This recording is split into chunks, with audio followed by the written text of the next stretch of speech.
Okay,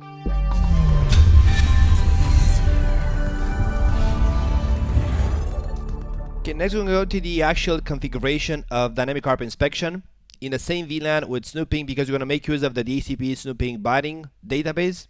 So I'm going to enable dynamic ARP inspection for this VLAN. I'm going to optionally, which means that both ports are going to become untrusted. Both of them are going to become untrusted. But of course, the switch is going to be able to validate our packets received from PCA against the DHCP snooping binding database. So our packets from PCA are going to get validated by switch 1 because it's going to have the entry in the DHCP snooping database. But our packets received from router 1 are going to be dropped initially, because the switch 1 cannot validate router 1's IP to MAC binding against the snooping database, because router 1 has a static address configured, and I have not configured a static ARP entry on switch 1 so that switch 1 can validate that ARP packet. So let's first of all enable ARP inspection on switch 1. IP ARP inspection. VLAN 11. So one command is enough. If we say show IP ARP inspection VLAN 11, or show IP ARP inspection, let's say. Let me disable login for the moment of the console. I'm going to explain what happens in a couple. No login console. Show IP ARP inspection, just to look at the output. Show IP ARP inspection. So we see that ARP inspection is enabled for VLAN 11. So for VLAN 11, it was enabled and it is active. And there has been no static ARP ACL defined for VLAN 11. And of course, ARP inspection has a lot of other options. We speak about those in the CCI class. But what we see in here is that for VLAN 11, what's, let's say, important for the CCNP class is that I have the switches forwarded 9 packets and dropped 9 packets. If we say show IP DHCP snooping, show not DHCP, show IP ARP inspection VLAN 11, we see that again for VLAN 11 it's active, and this has to do with other capabilities of ARP inspection. But what we care about is this configuration, this version in there, and show IP ARP inspection interfaces. We should see that all interfaces are in the untrusted state. Untrusted. So we have the interface, the trust state, rate limiting per second, and burst interval.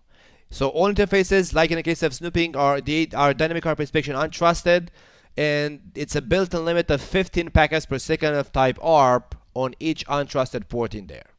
And if the violation occurs, I'm going to put a port into your disabled state. Now, if you put back logging console,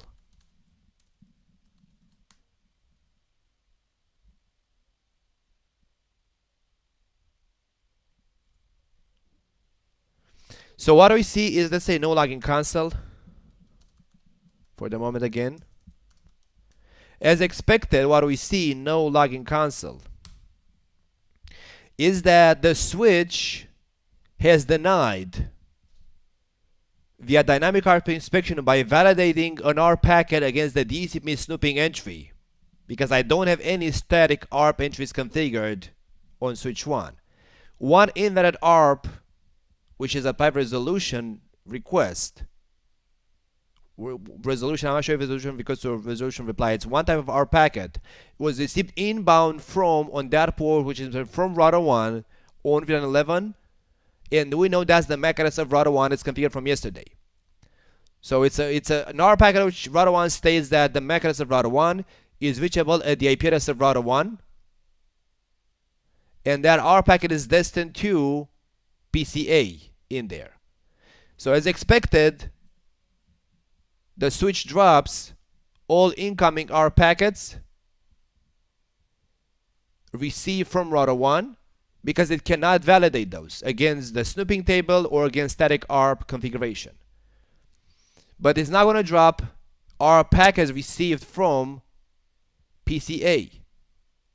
Let's confirm that. If we go on PCA and we clear the ARP cache entry on PCA, so let's say ARP -A,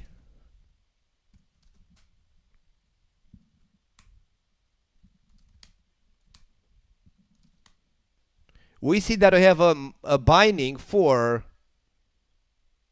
or we should have a binding. There's no binding for a default gateway.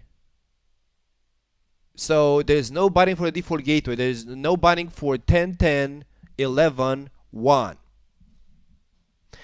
So this confirms the fact that the ARP request from PCA, the ARP request, the switch receives it on an untrusted port because both of those ports are untrusted. But it's going to validate that ARP request against the snooping table. It's going to forward it out on all ports in that VLAN, which means to router 1. So router 1 receives the ARP request, but when router 1 replies with the ARP reply, switch 1 drops that ARP reply packet because it cannot validate our ARP packet against the snooping binding table or against the static ARP entry. Let's confirm that router 1 constantly receives ARP requests from PCA on debug all, and if we say debug ARP, there we go, on debug all. So it says that router 1 received an ARP request from PCA, where PCA was asking what is the MAC address of router 1, and router 1 replies, but as expected, switch 1 drops the reply because it cannot validate that against the binding data, snooping binding table, or against the static ARP entry. So one quick fix would be to go on interface FA101 and say IP ARP inspection trust, as I stated. Because now if we say show IP ARP inspection interface, because FA101 is trusted, there is no rate limiting, and the switch does not perform any validations for ARP packets received on trusted ports. Which means now I should see that PCA has an entry for the IP to MAC binding of router 1. And there we go, it has. Because now switch 1 has allowed the ARP reply inbound on a trusted port because it did no verification whatsoever. But of course, if I'm going to go, so let's do the other option. Let's put that port back as untrusted.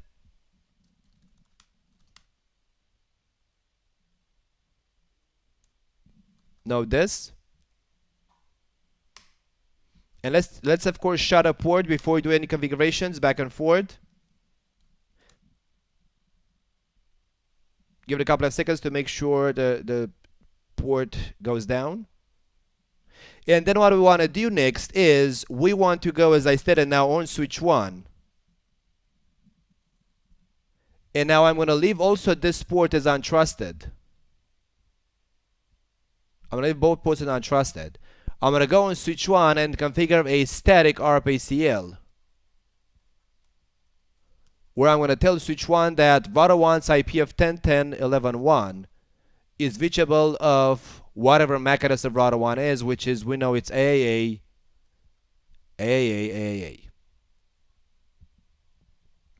So let's go ahead and do that on switch 1.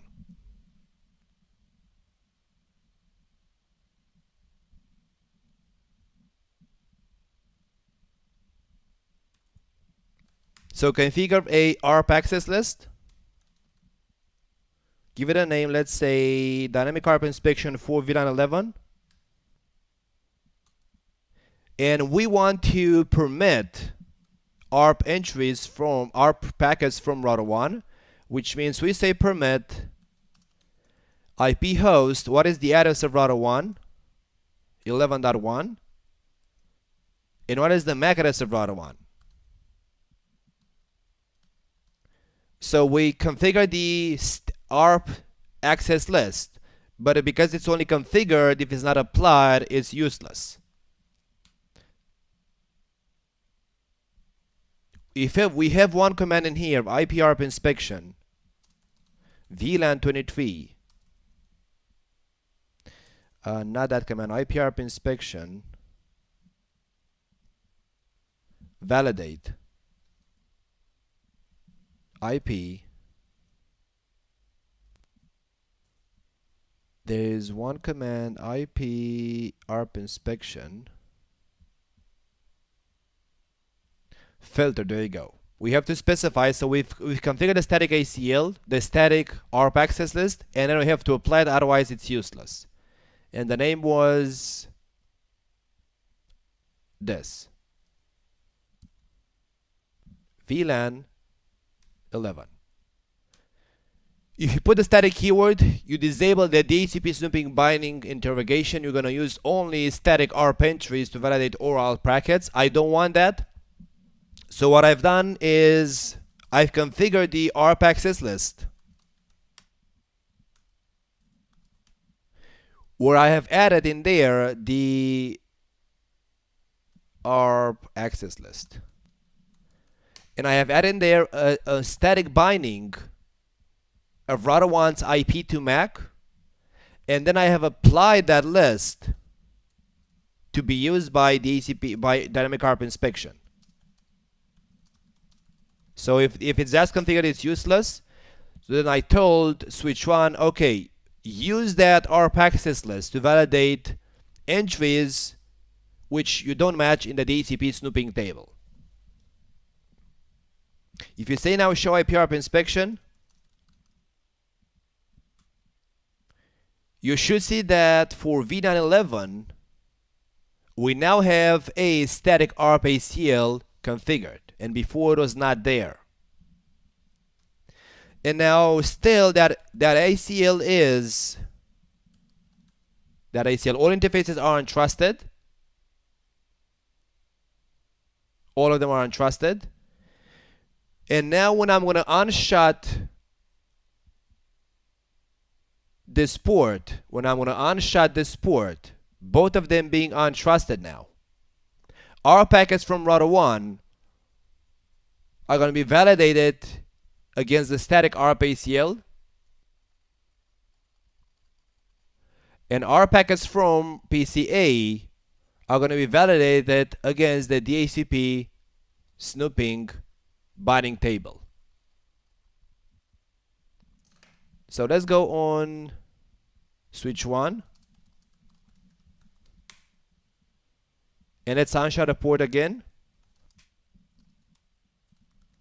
Let's make sure that before you unshut, router 1 should at this time, because he's going to have that port down, should have no ARP mapping for PCA.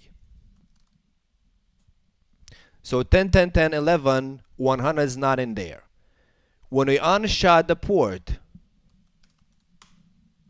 if my configuration is correct, it means that the ARP request from router 1 is going to be valid. The ARP request is going to be validated by the switch and allowed to reach PCA.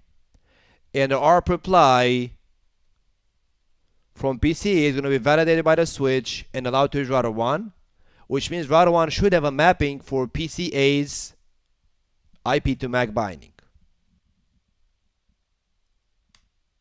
And there we go, it has, which means I can also ping it.